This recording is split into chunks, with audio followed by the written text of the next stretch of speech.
The following is a Hoop Ball presentation.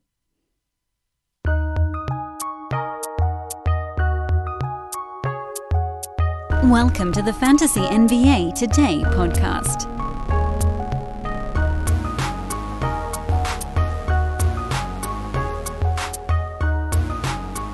Okie dokie, it's Thursday morning. We got Fantasy NBA Today on tap for you guys. Thank you so much, as always, for tuning in. I am excited. I'm excited because yesterday is over. That was a weird day, was it not?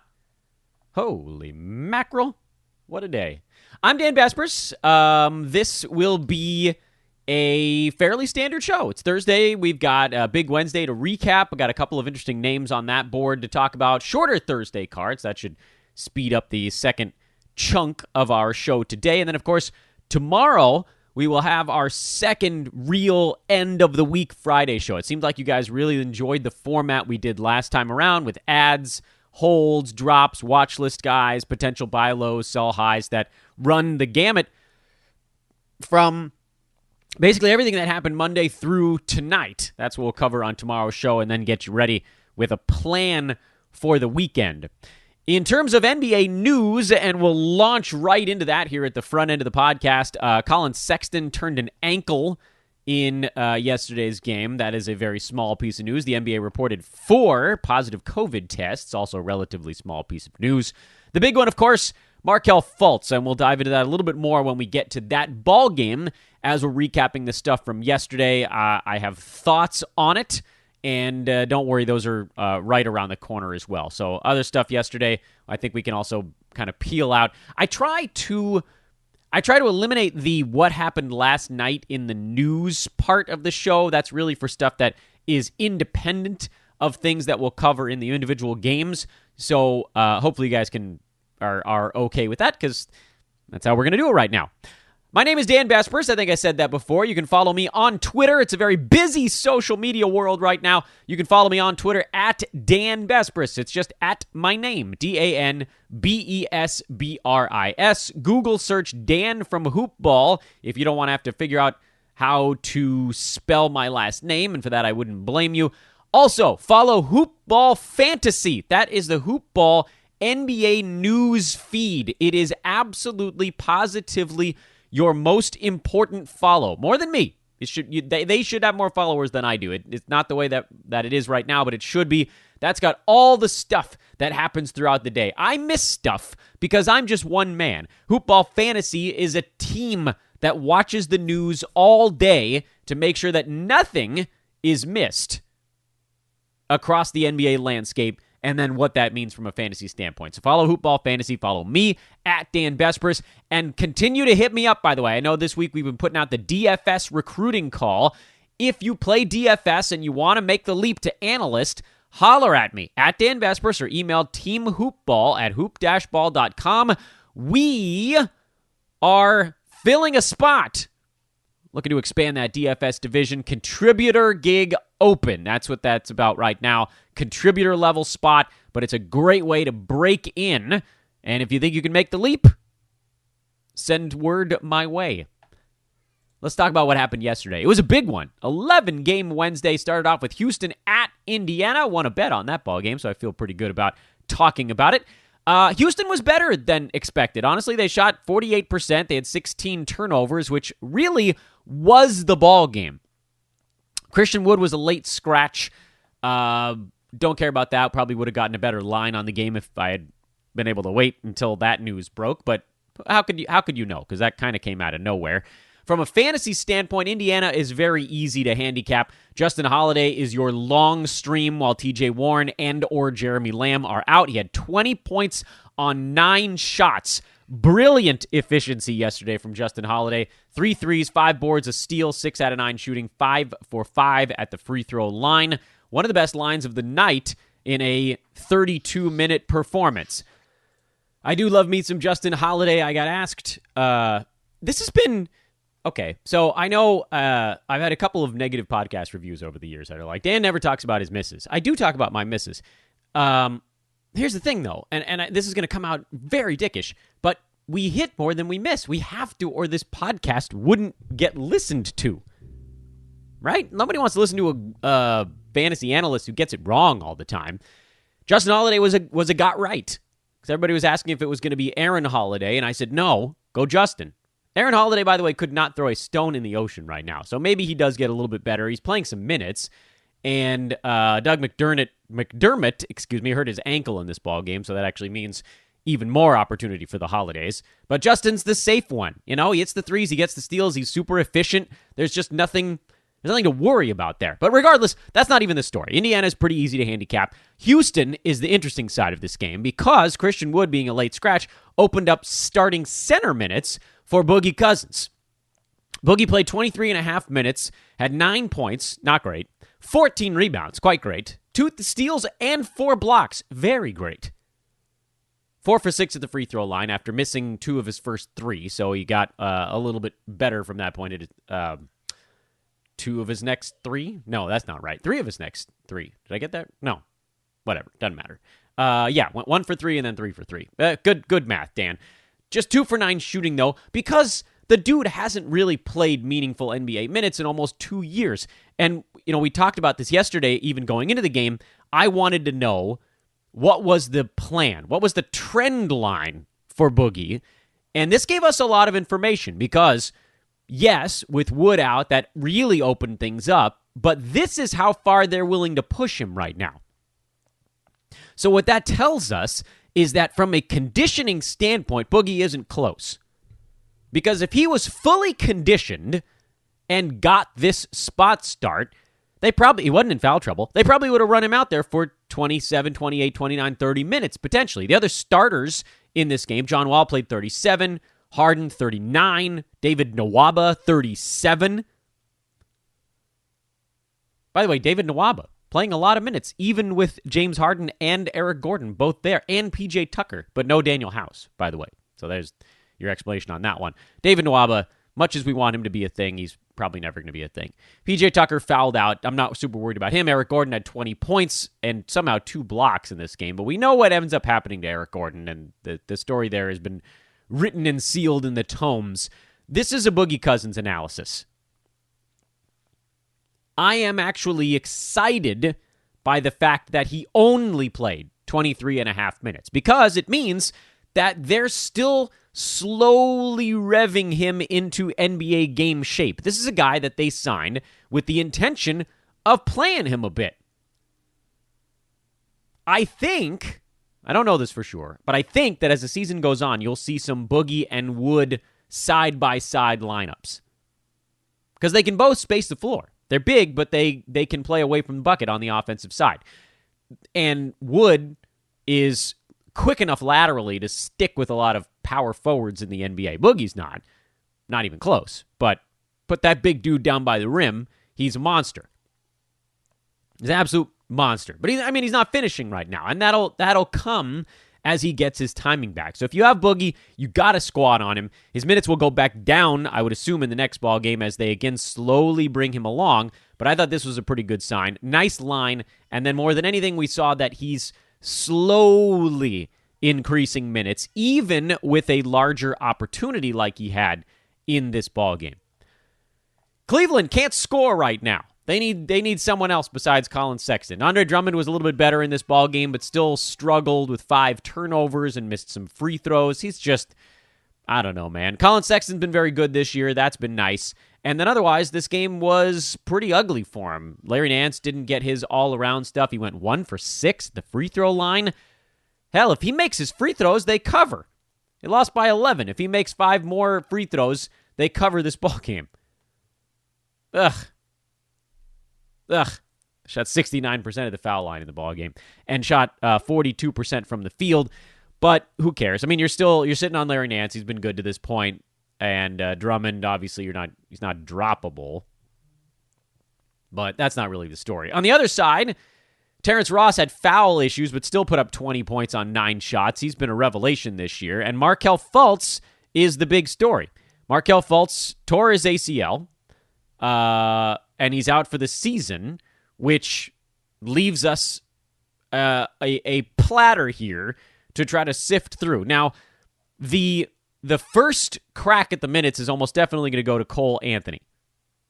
Cole Anthony played 32 minutes last night because Fultz got hurt in the first 4 minutes of the game. So we got a pretty good look at what the Magic are going to be running with no Markelle for the year. By the way, I think the Cavs win this game if Fultz doesn't get hurt. It became an emotional game for Orlando, and then they played better from about 3 or 4 minutes after the injury. They were down, I think, 27-17, and then ended up going up by like 17 or 18 points at some point in the game. It was a massive turnaround when they got the juices going. Cole Anthony had 8 points, 4 boards, 3 assists, and a block in his 32 minutes. Yes, he only shot 4 for 12, which could get better in a future ball game. He could shoot, he could go 5 for 12 or 6 for 12 from time to time. But I'm just not super excited about it. I'm not super excited about it because I think that what you're going to get from this Magic team is a whole lot of kind of point Vooch and point Gordon. Not in the fact that they'll bring the ball into the front court. That'll probably still be a lot of Cole Anthony doing that job. But the offense will likely run through the bigger men. We saw Aaron Gordon. Remember late last year, he's posting 5, 6, 7 assists a ball game, and Vooch had 6 in this ball game. That, I think, will become the norm. They're going to have some trouble, though. They're going to have some trouble because they lost a lot of their playmaking and athleticism with this. And it didn't get exposed because the Cavs are not very good, but it will. Do we pick up Cole Anthony? The answer is probably yes. Probably yes, because you got to see how it goes. Starting point guards in the NBA don't grow on trees. Michael Carter-Williams seemingly is still far enough away where he's not going to cut into this super quick. What's the latest? He has a bone bruise and a sprained ligament, so that's probably at least a few weeks, I would assume.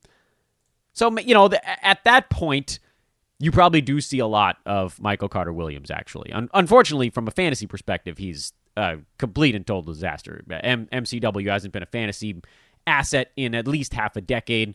One could even argue longer than that.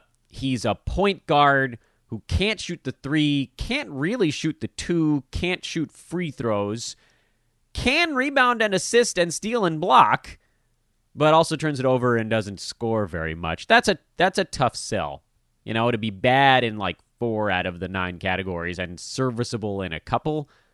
So no, I'm not really all that excited about squatting on him. As a point of reference, by the way, Michael Carter-Williams played 31 minutes in their win over their loss, I guess we should say. What was that 2 games back? 2 games back on January 2nd, 5 days ago. He played 31 minutes, had 9 rebounds, 4 points, and 1 assist. He went 0 for 4 from 3, so at least he took them, but it's a big uphill climb. So I don't know that either of the point guards that will eventually see minutes this year for the Magic are all that good fantasy-wise. Anthony has a better fantasy game, so you pick him up if you've got a spot. I don't think this is one of those pickups where you're going to be like, this won me my year. I doubt that. Washington and Philadelphia combined for 277 points. Bradley Beal had 60 of them by himself. Wow, in a losing effort. Russell Westbrook dislocated a finger in this ball game. He thinks he's going to try to play through it. We'll see how that goes. He actually, aside from the free throw situation and the turnovers, was not horrible. But what did they really need out of him in this ball game? Davis Bertans had 33 minutes under his belt, so he's all revved up now. Conditioning is there. He had 17 points, 4 threes, and a couple of steals, so he's rumbling. But this was the Beal story on the Washington side. Outside of those main 4, Beal, Westbrook, Bertans, Bryant, no one else is going to get over the hump. For the Sixers, Seth Curry, we just got word, is questionable for their next ball game, which is a shame because he has been white hot. 28 points on 14 shots in this ball game. Danny Green has actually clawed his way back to near 12 category stuff. He's number 110. Can you believe that? On 8 points a game. 2 threes, 1.5 steals, half a block. That'll get you near there. He's been pretty good, actually, over the last week. I think he's hit 3 threes in 3 consecutive ball games, which puts him just inside the top 100 over that stretch. Are we buying?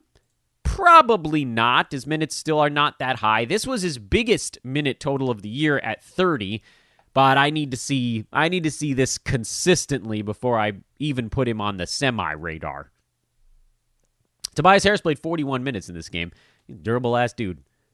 19.7 boards, 3 assists, 3 threes. Decent ball game. Missed 2 free throws that changed actually who covered this ball game at the end.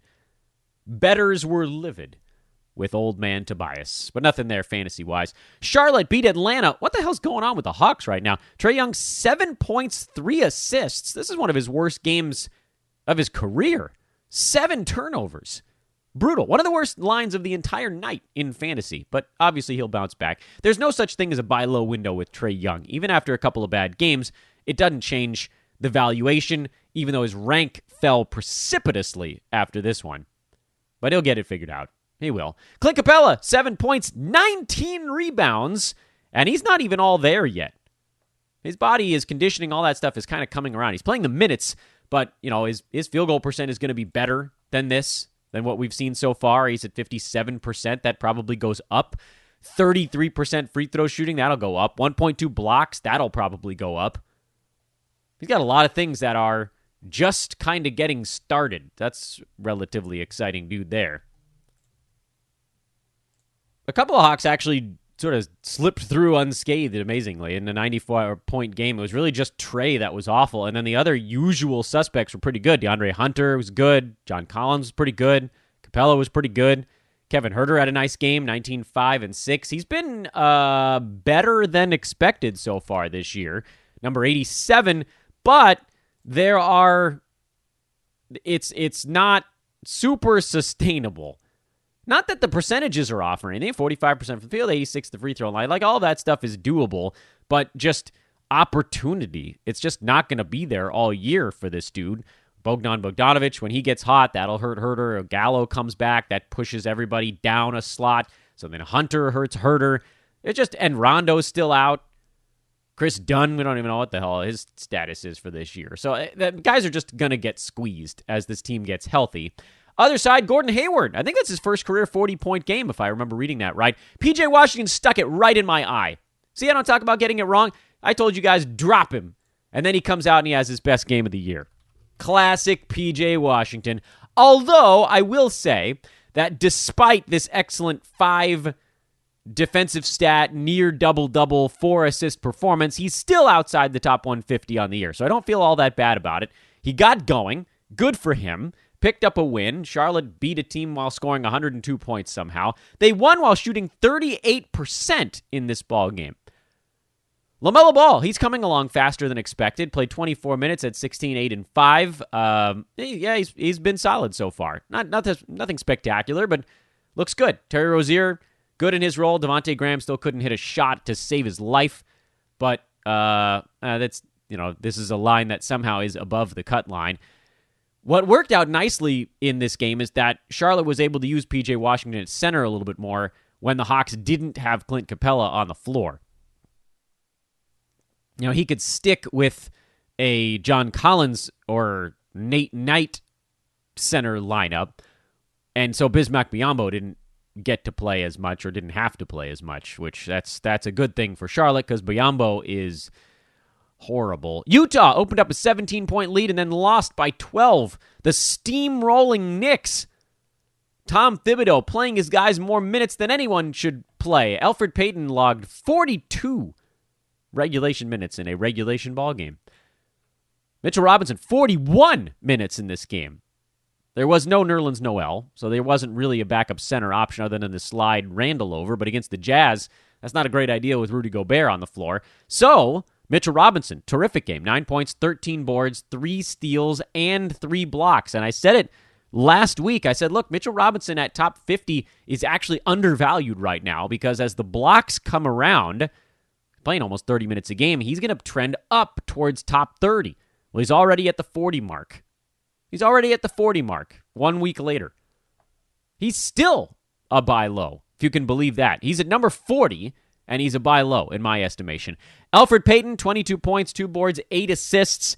He remains an incredibly enigmatic fantasy player because he's outside the top 200 with averages of 15, 4, and 5. For some reason, his steals haven't been there this year. Field goal percent actually hasn't been that bad.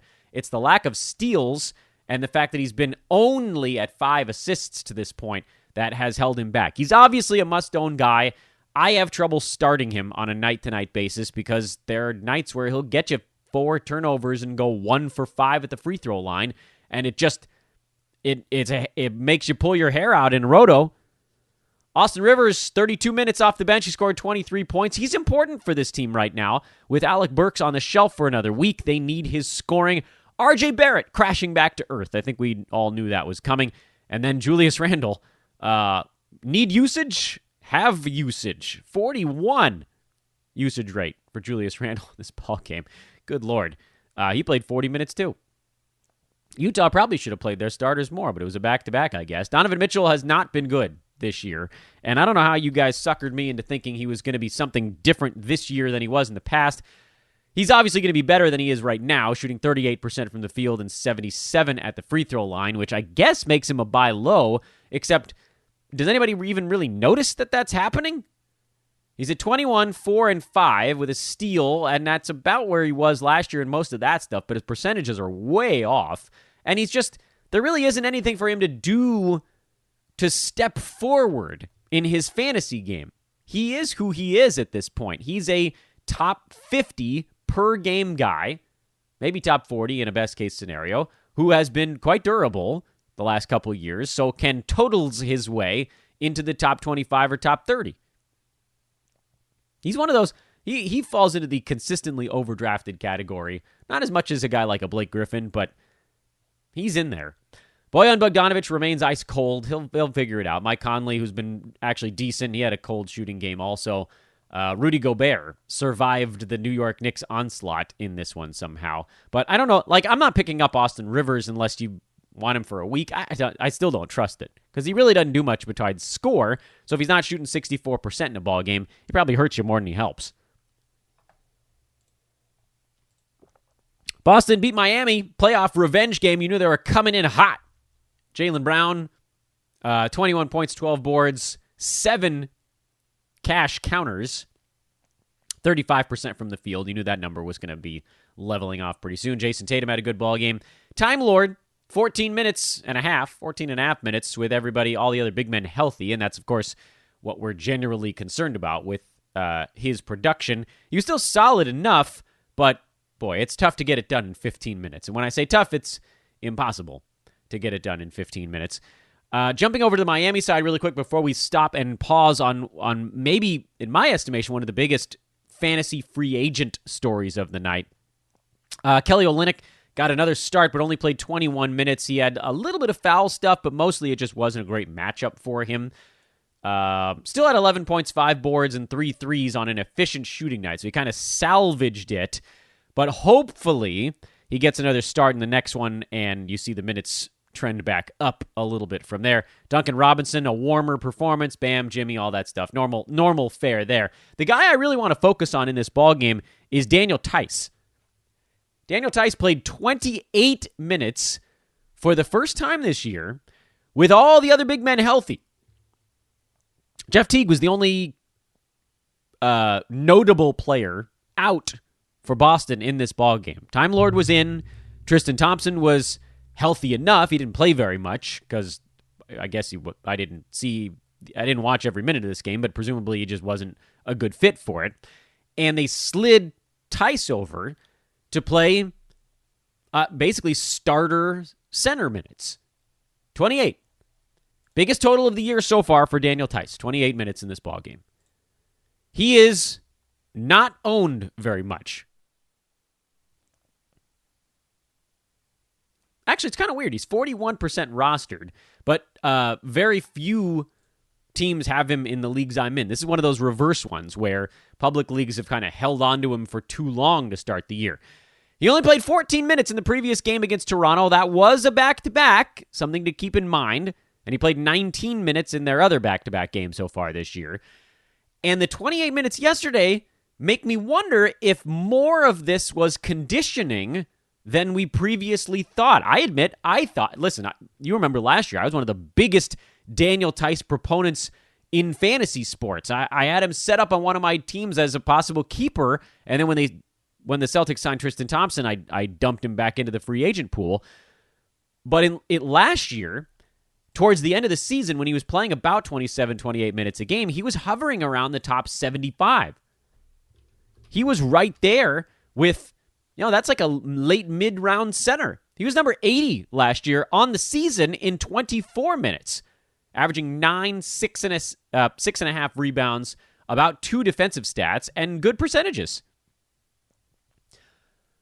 So then we turn the page to this year, and he comes out and he's playing, whatever it is, like he's at 22 minutes a game right now after the 28-minute performance, and he's 216th is the ranking. His field goal percent is fine, I guess. Free throw percent is way down, but he's not really attempting any. Rebounds are a bit down, which you could blame on minutes, Tristan Thompson, some combination of the two.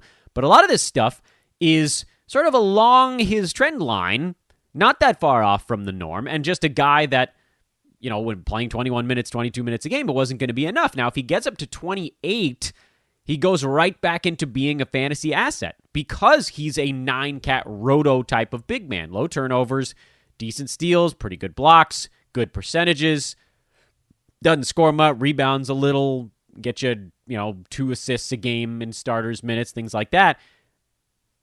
This is a guy you need to be watching closely. I don't know that you need to pick him up immediately. I don't know that other people in your league are going to be grabbing him lightning fast after a 13.5 rebound, 1 block game, which is probably fortunate. He plays again tomorrow against Washington, and that'll be really interesting, actually, because Washington, high-scoring game. Is he the guy that slides over to play more center? Is he going to get 26 or more minutes again? In his last 3 non-back-to-back games, meaning the front half of a back-to-back or just not one at all, 24, 25, 28, the minutes per game. And if you look at exclusively his non-back-to-backs this year, you can go all the way back to the beginning of the season, it was 25, 23, 15, 23, 24, 25, 28. What's that trend line? Little bit up, not much, little bit.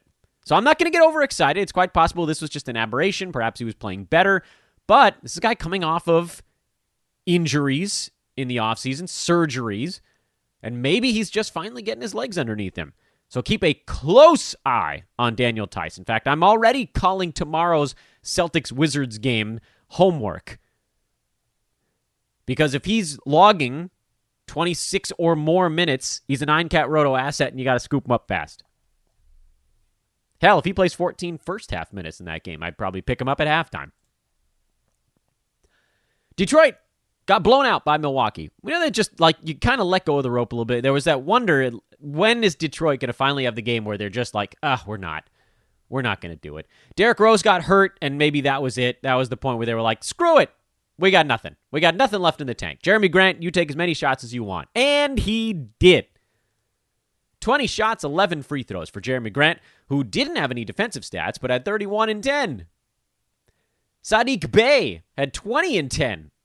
He got hot, hit 6 3-pointers. I don't know. Tough team to read when you're getting blown out. I don't know that I would make too many massive adjustments. Delon Wright played 25 minutes, but he's just doing nothing with his time right now. Blake Griffin played 26 minutes, and he's also kind of doing nothing. I thought Blake Griffin might actually have a little bit of a bounce back year. Where the hell is he ranked right now? Can't be good after that ball game. 127? All right, that's not horrible.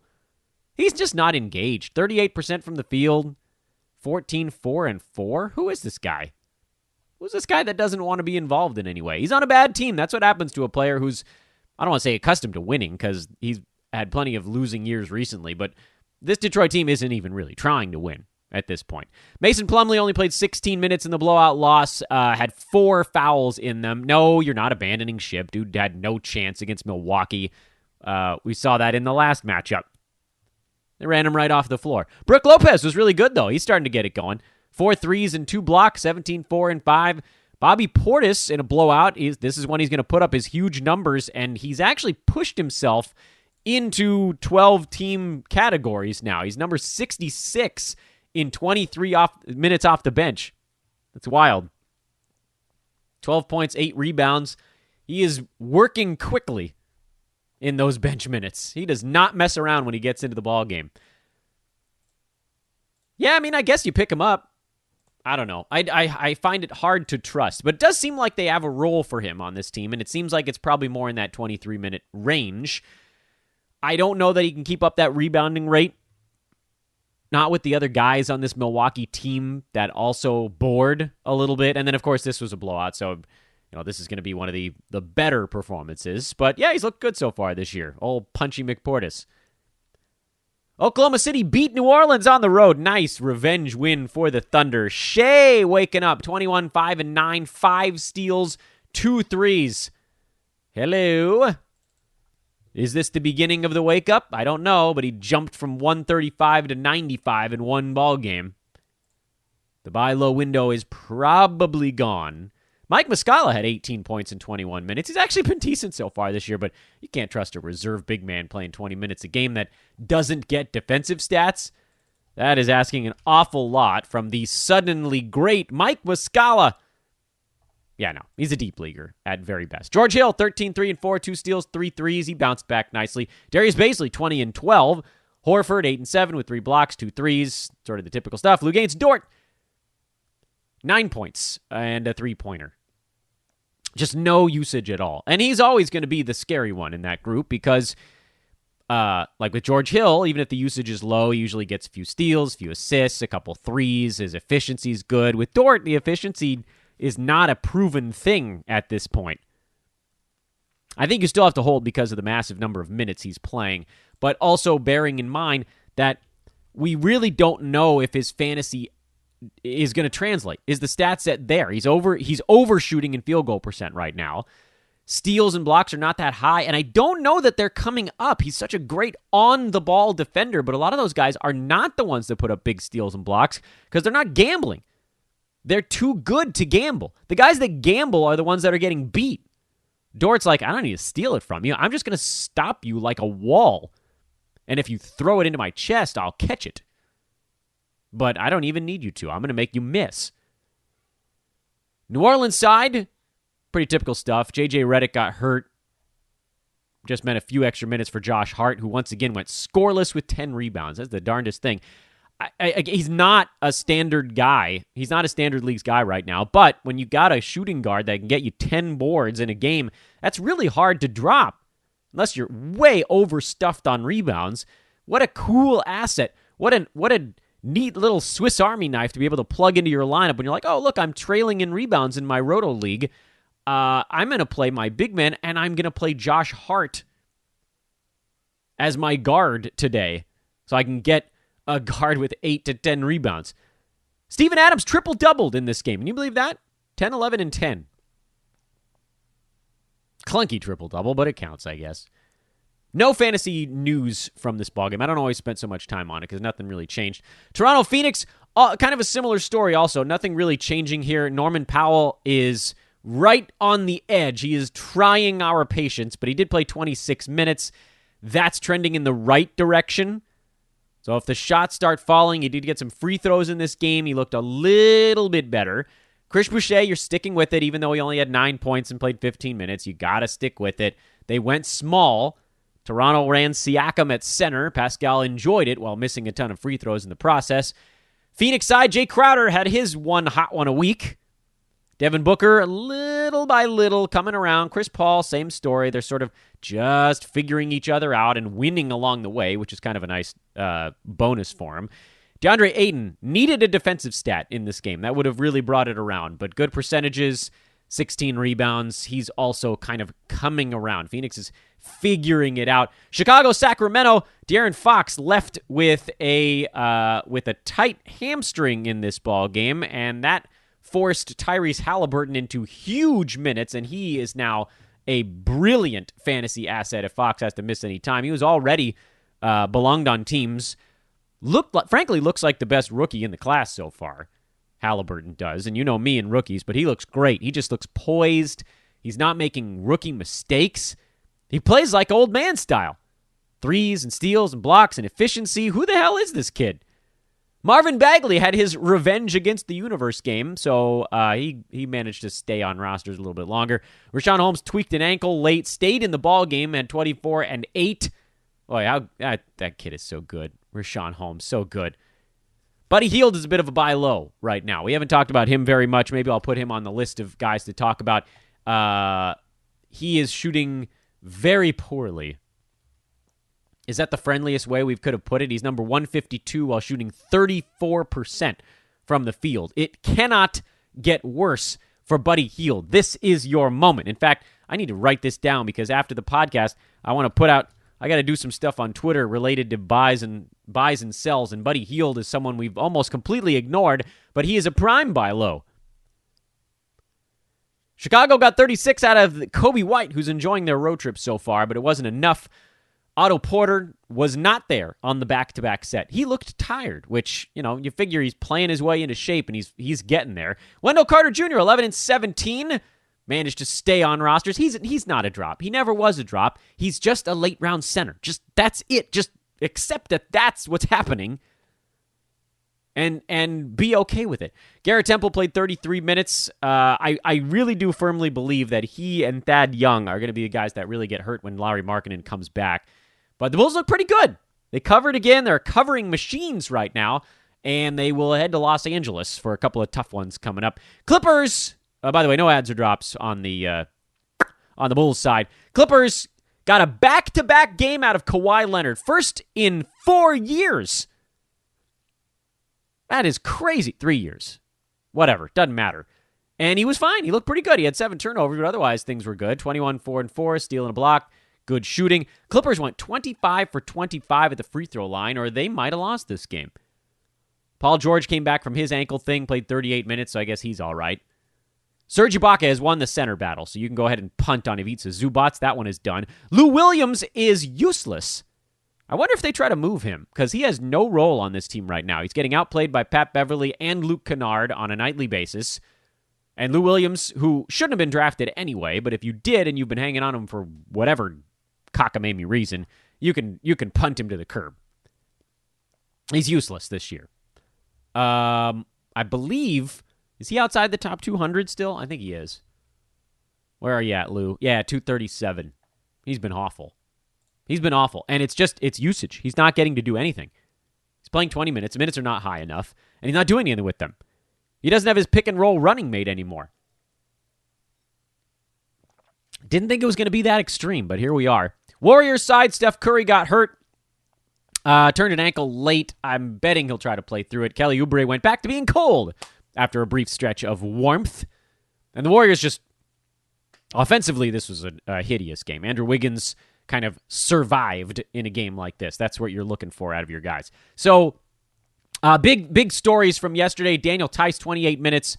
Markelle Fultz, torn ACL. Buddy Hield, massive buy low opportunity. Mitchell Robinson still trending up, and that's probably your highlights of it. Folks, if you're enjoying all the stuff that we do at Hoop Ball and you want to get involved in the Discord chat, please do check out any of our premium subscriptions over at hoop-ball.com. The Fantasy Pass, just $4.99 a month. $4.99 a month. The DFS Pass, just $1.99 a month. The Wager Pass, $9.99 a month. Or Hoop Ball 360. It's got them all rolled into one. That's $12.99 a month. All of them include Discord access to part of or all of the channels available. You can get access to the experts, the wagering experts. Dude, Devin went 5-0 for 10 units yesterday. Clean sweep of his college and NBA plays. He's now up 11 units on the season in college basketball. He's up a couple units in the NBA. I went 4-2 yesterday, so I'm now up. Troy Markowski, 18-10 in the NBA this year. He's up 15 units, and we've only been playing for 2 weeks. These guys are incredible. That's the Wager Pass. $9.99 a month gets you plays from 7 handicappers every single day. It's the craziest deal in sports betting. And the Fantasy Pass, tweet storms, live chats, rest of season projections, schedule grids, streaming charts, 8-cat, 9-cat leaderboards, pickups, drops, buy lows, sell highs, all of this stuff is in the Fantasy Pass for $4.99 a month. And the DFS Pass, well, you got your DFS delivery, daily article breaking down every game with favorite picks from the different pricing tiers, as well as Discord live chats leading up to lineup lock. Check them out, hoop-ball.com. Get your subscription today, and then hit me up for a Discord code so you can get in and chat with the pros that way.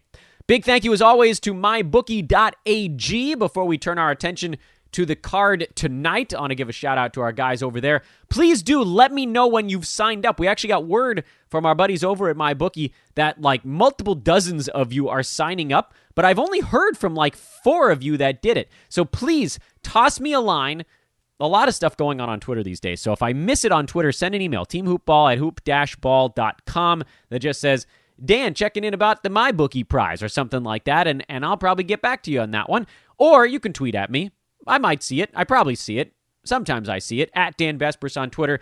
The promo code is HoopBall. MyBookie.ag is the website. The promo code is HoopBall. Oh, and I got credited with my Survivor League win. It just took them a couple days to run the numbers. I won $115. I know that's not a life-changing amount of money, but that's pretty good considering the entry fee was 0. All I had to do was have an account and have made a deposit at any point in the history of my MyBookie account, which of course I did because I'm betting every day. And I was able to get into the free contest. I made it. Thank you to all of you guys who helped me get through the year because I don't know anything about football. And I won $115. I'm buying a video game. MyBookie.ag, the website. Promo code HoopBall. Sign up today. All right, let's talk about tonight.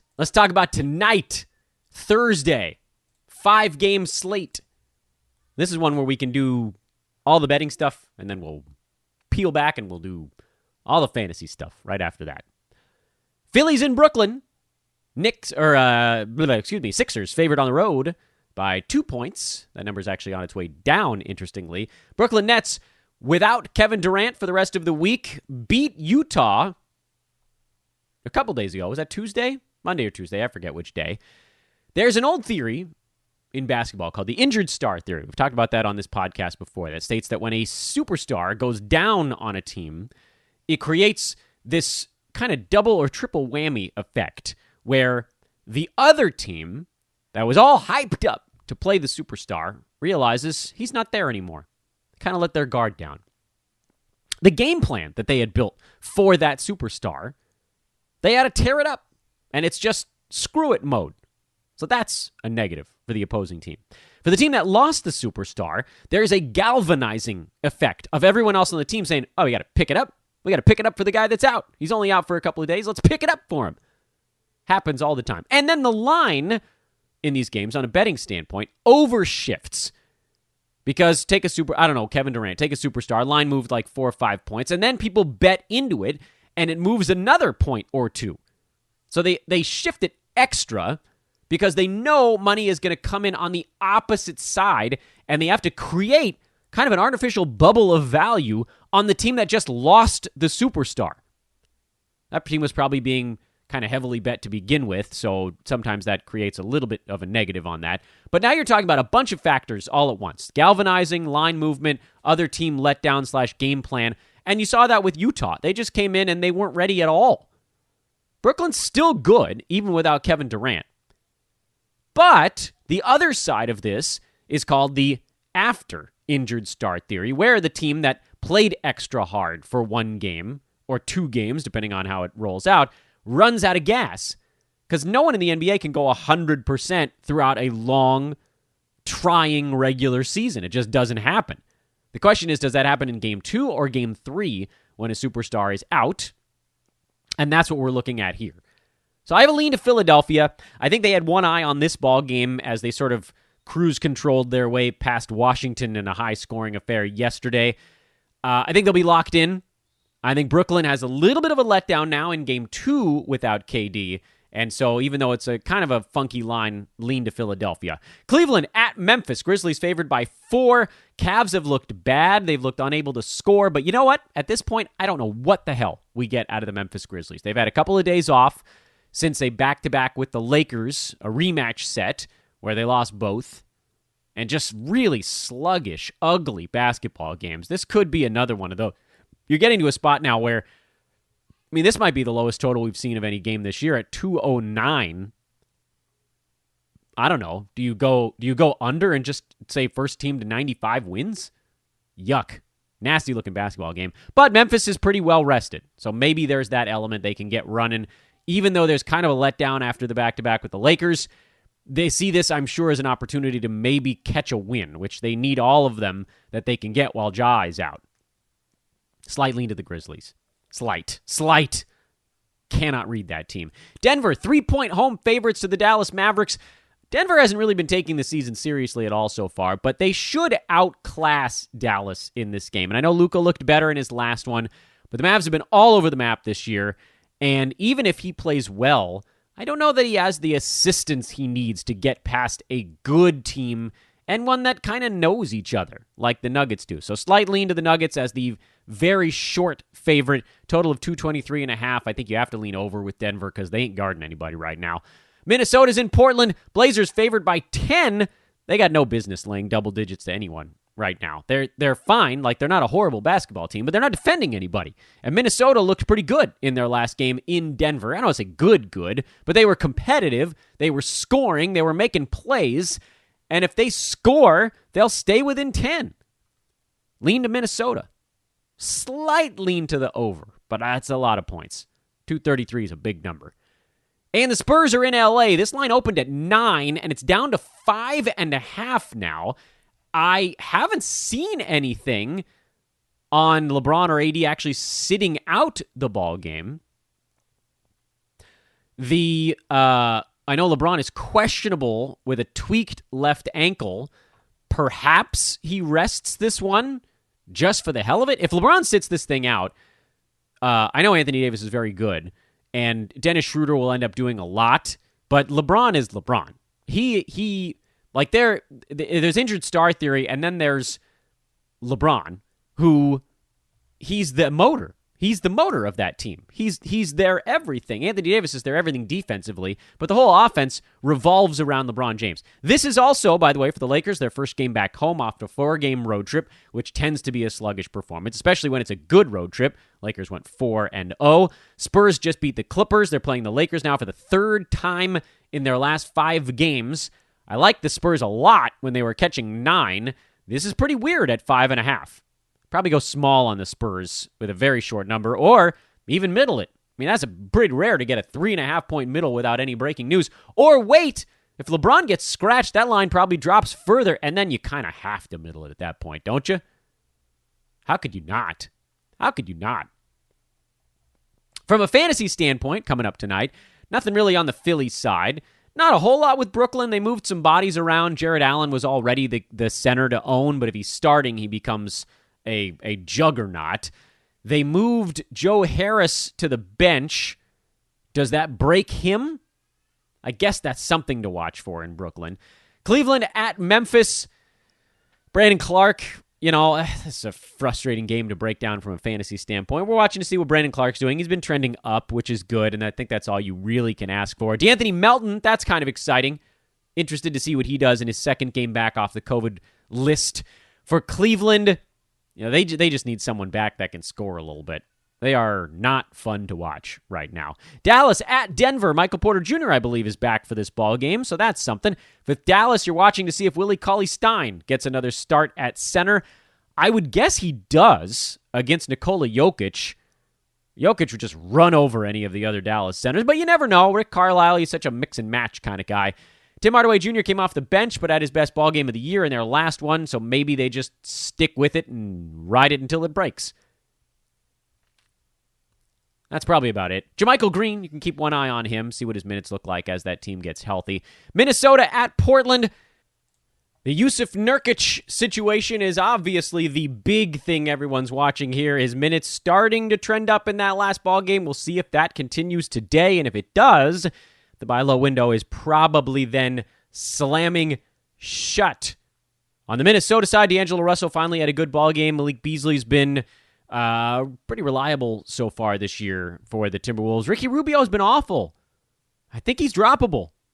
I really do. Maybe he wakes up in one of these games, and if he does, great, but he has certainly not been startable to this point, and more than anything, he's been just pretty useless. He's not even seeing minutes at the moment.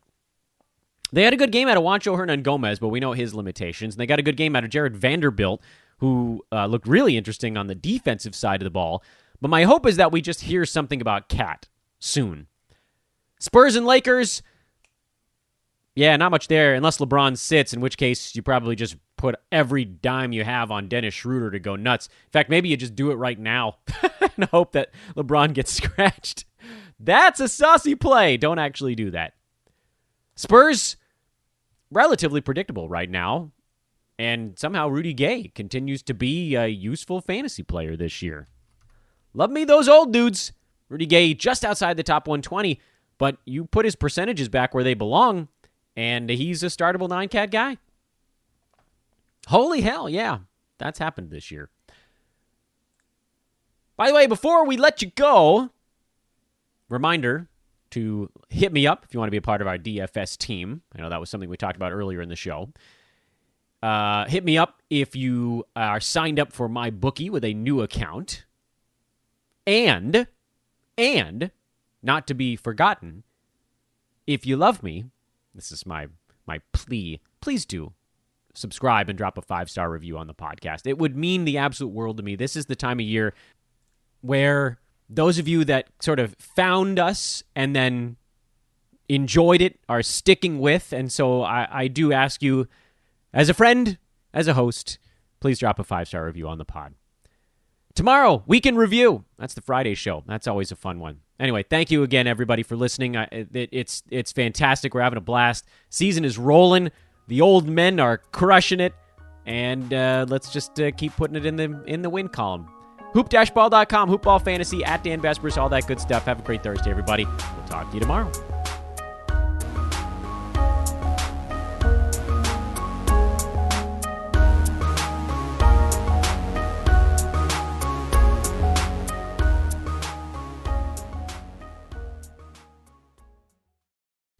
This has been a Hoop Ball presentation.